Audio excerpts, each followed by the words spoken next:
السلام عليكم. عندي سؤال محتاج أسأله لك قبل ما نبدأ الفيديو بتاعنا. هو إزاي الذهب النهاردة بيتم التداول عليه تحت حاجز ال 4000 دولار؟ في نفس الوقت أمريكا وإيران في حرب مفتوحة، صواريخ طيارات بتتضرب كل يوم في الخليج. منطقيا الذهب المفروض يطير في الحالات اللي زي دي، بس اللي بيحصل عكس كده تماما. النهارده هنفك اللغز ده خطوة بخطوة، وهنتكلم كمان عن فضيحة تخص رئيس الفدرالي الأمريكي، وعن شركات عملات رقمية بقت أكبر ملاك للذهب في العالم، وعن الصين ولاستيرادها في النفط بدأ ينهار. أهلا بيك في نبضة جديدة من نبض الذهب. وقبل ما نبدأ الفيديو بتاعنا يا ريت تشترك، تضغط لايك، وتفعل زر الجرس عشان يوصلك كل جديد.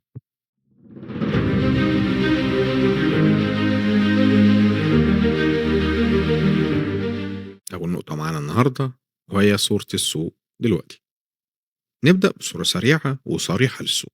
وقية الذهب دلوقتي بتتراوح ما بين 3985 و 4000 دولار، يعني فعليا فقدت الحاجز النفسي بتاعها في أكتر من جلسة في الأسبوع ده.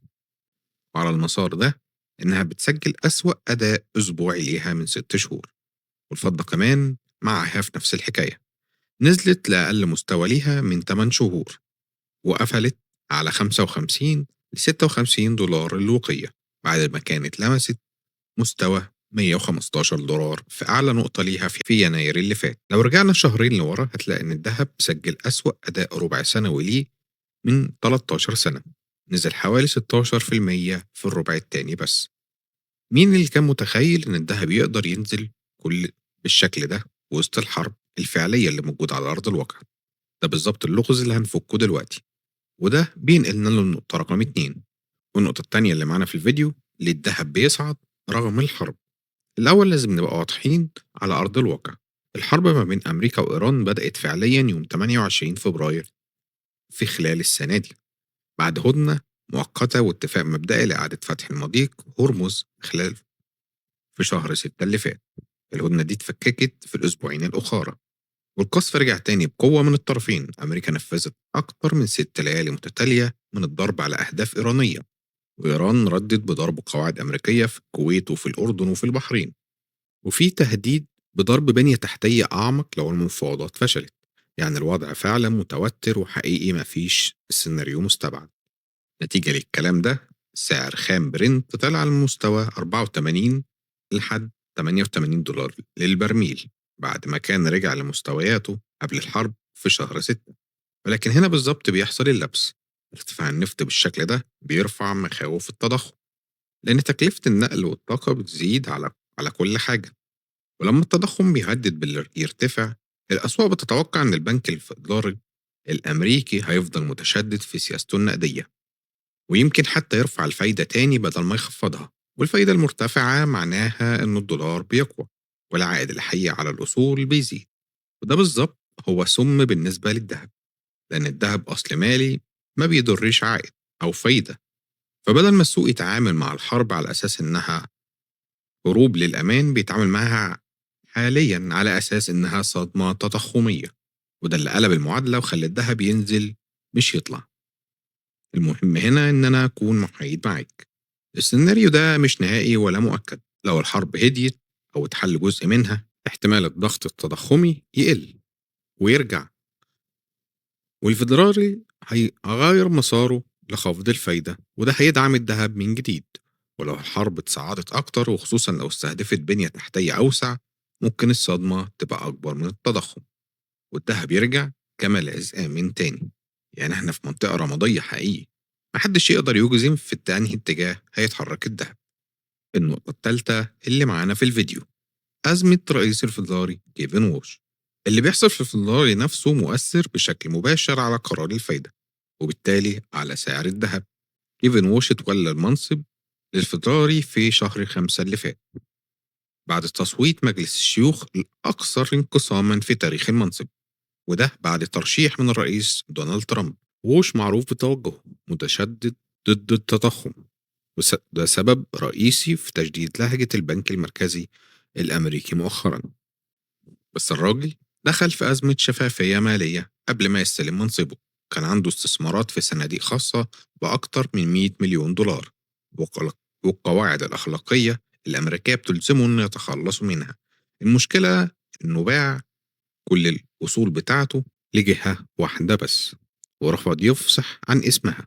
في جلسة استماع بمجلس الشيوخ يوم 15/7 في الشهر الحالي، السيناتور إليزابيث ضغطت عليه بشكل مباشر وسألته حرفيا مين اللي كتب له شيك ب100 مليون دولار قبل ما يقسم اليمين، ولمحت لاحتمال وجود علاقة بين مستثمرين بارزين وما بينوش. وش من ناحيته قال إنه التزم بالكامل بالاتفاق اللي عمله مع مكتب الأخلاقيات الحكومية، وإنه مش هيتجاوز الحدود المسموح بيها في الإفصاح.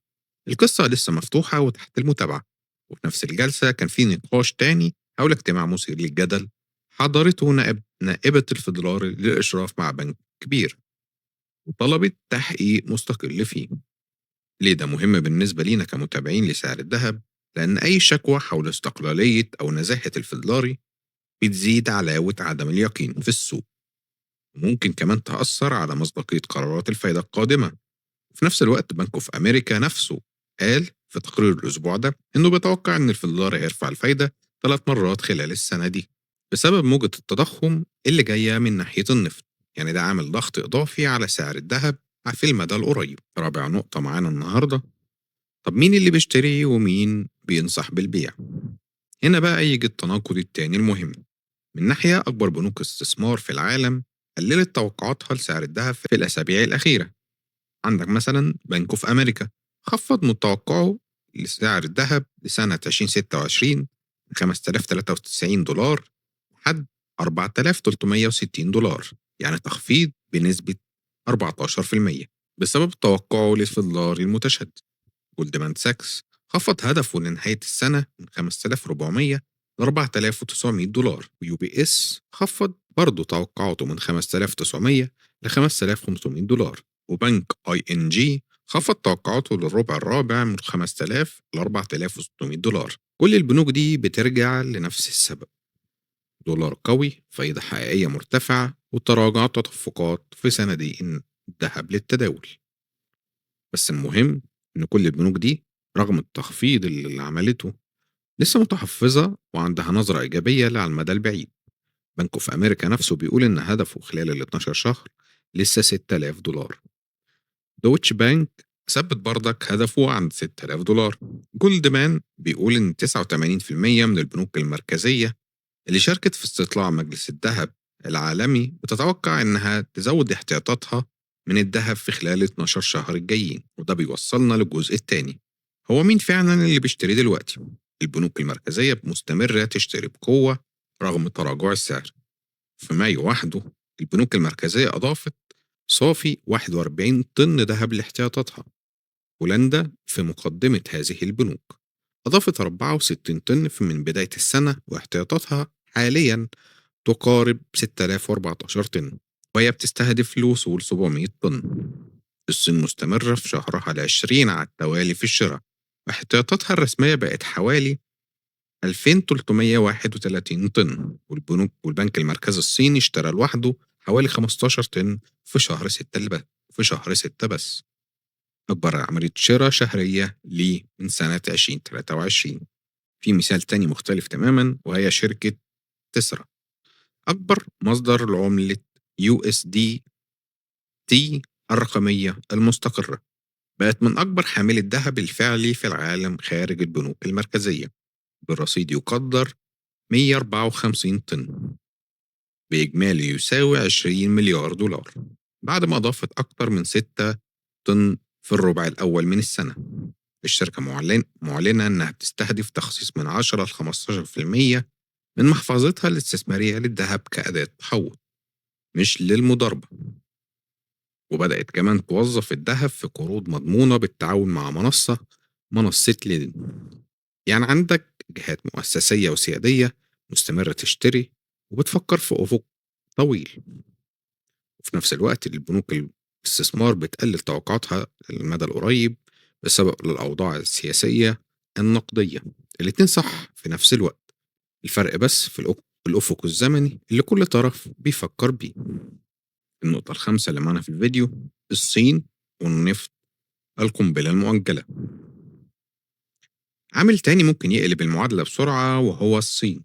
بيانات الجمارك الصينية الرسمية أظهرت إن واردات الصين من النفط الخام في شهر 6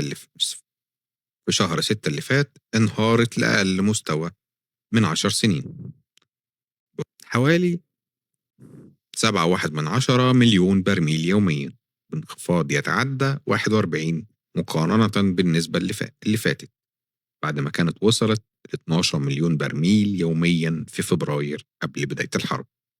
والسبب مش بس الحرب وصعوبة الشحن من الخليج، ولكن كمان تباطؤ الاقتصاد الصيني نفسه وتراجع نشاط المصرفي، وطبعا انتشار سيارات الكهرباء اللي قللت الضغط والطلب على الوقود. ليه ده مهم؟ لأن الصين أكبر مستورد نفط في العالم. تراجعها الحالي هو اللي بيمنع أسعار النفط من الانفجار رغم الحرب. لو الطلب الصيني رجع تاني لمستوياته القديمة فجأة، ففي وقت لسه في اضطراب وفي العرض بسبب الحرب، ده ممكن يعمل صدمة كبيرة في سوق النفط، تؤدي طبعا إلى موجة تضخم جديدة. السؤال مفتوح: هل الموجة دي هتضغط على الذهب زي ما بيحصل دلوقتي بسبب مخاوف الفايدة، ولا هتدفع الناس تهرب للذهب كملاذ آمن من التضخم الجامح؟ الحقيقة الاحتمالين واردين، وده سيناريو محتاج نتابعه متابعة أسبوعية. آخر حاجة معانا في الفيديو وهي سعر الذهب في مصر وإحنا بنسجل الفيديو. عيار 18 لو هنشتري 4595، لو هنبيع 4955. عيار 21 الأكثر تداولا لو هنشتري 5830 ولو هنبيع 5780. عيار 24 لو هنشتري 6665 ولو هنبيع 6605. وطبعا بنفكرك إن كل الأسعار اللي احنا بنقولها دلوقتي هي أسعار استرشادية بس، وأكيد ممكن تتغير خلال اليوم. ودايما بنفكرك قبل ما نقفل الفيديو بتاعنا إن سواء بيع أو شراء فهي مسؤوليتك مسؤولية شخصية، احنا بس هنا بنديك الصورة كاملة. الخلاصة اللي أنا عاوز أقولها لك في الفيديو ده إن الذهب مش بيتحرك في منطقة واحدة بسيطة، وده اللي بيخلي متابعة الذهب ممتعة وصعبة في نفس الوقت. عندنا حرب فعلية بترفع النفط، وفي دولار متشدد بيضغط على الذهب، وبنوك استثمارية بتقلل توقعاتها على المدى القريب. في نفس الوقت بنوك مركزية وشركات كبرى مستمرة في تجميع الذهب على المدى البعيد. الحقيقة معقدة، وأي حد هيقولك الاتجاه مضمون بنسبة 100% في أي اتجاه خد كلامه بمنتهى الحذر. لو عجبك الفيديو متنساش تضغط لايك، تشترك في القناة وتفعل زر الجرس. شكرا ليك، سلام.